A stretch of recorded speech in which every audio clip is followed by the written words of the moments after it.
self-esteem is about how you look at yourself.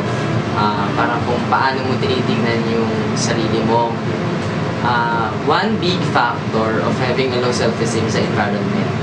Unang-una, if you feel that you are not accepted in your environment, medyo magiging conscious ka sa sarili mo. Parang ang pangit ang tingin mo sa sarili mo, na bumababa ang pagtingin mo sa sarili mo. One factor also of in the environment is the family. Kung gaano katanggap ang isang kabataan sa pamilya, at pagkawan sa tanggap siya sa pamilya niya or napapakinggan, palaging binibigyan ng atensyon ng mga magulang, tataas yung self-esteem.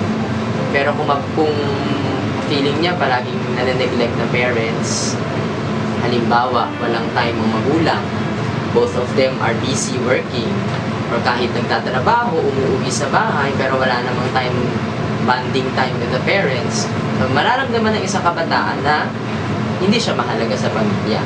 Okay, that's one factor, the family. Second one is yung mga kaibigan niya. If a young person does not feel he or she is accepted in his or her circle of friends, mararamdaman niya na wala nakikinig, wala rin pumapansin, hindi din siya mahalaga. He or she will feel na I'm worthless.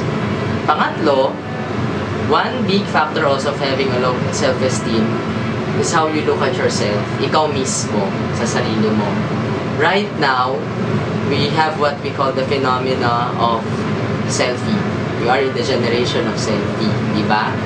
So, isa dyan, yung social media. Di ba, may pagkakataon ng isang young person, o kahit hindi young person, we tend to look at our Facebook account from time to time.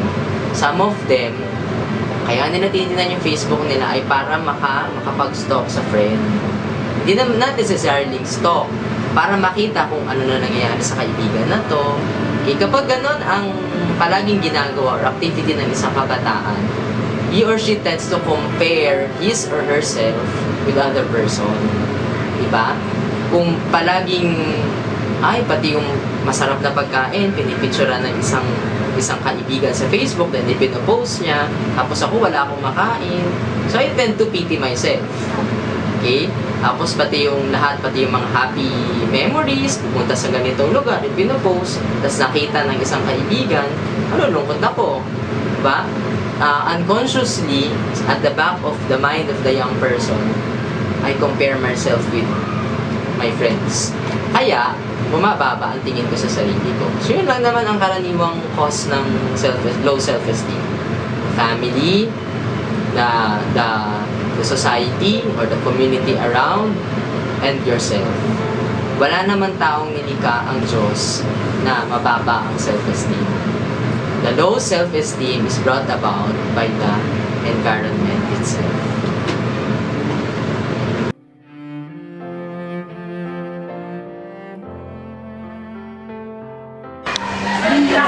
The effects.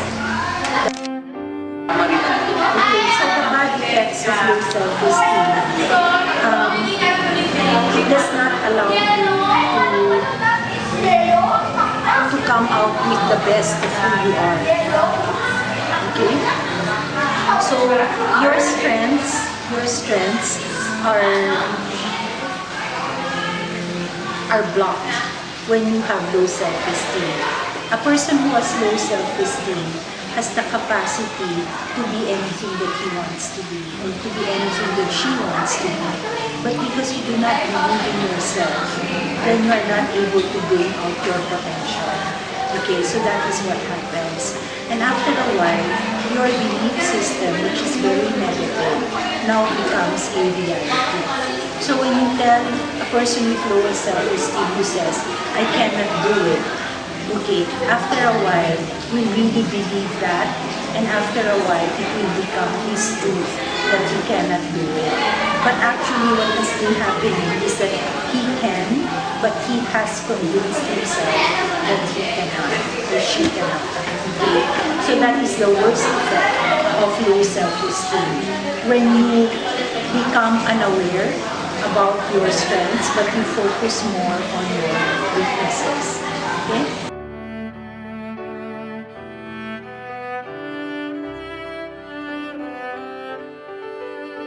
how do you cope? How do you cope is that you have to be aware that you are in a negative mode and that you are focusing more on what you cannot do instead of what you can do. So you have to change the way gradually you talk to yourself.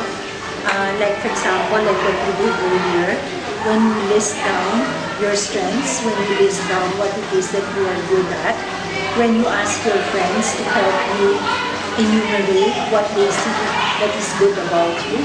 Okay, so now you are able to focus not just on your weaknesses and on what you cannot do, but you're able to focus on your strengths and on what you can do, because that is enough. Okay, just focus on that instead of trying to overcome the weakness.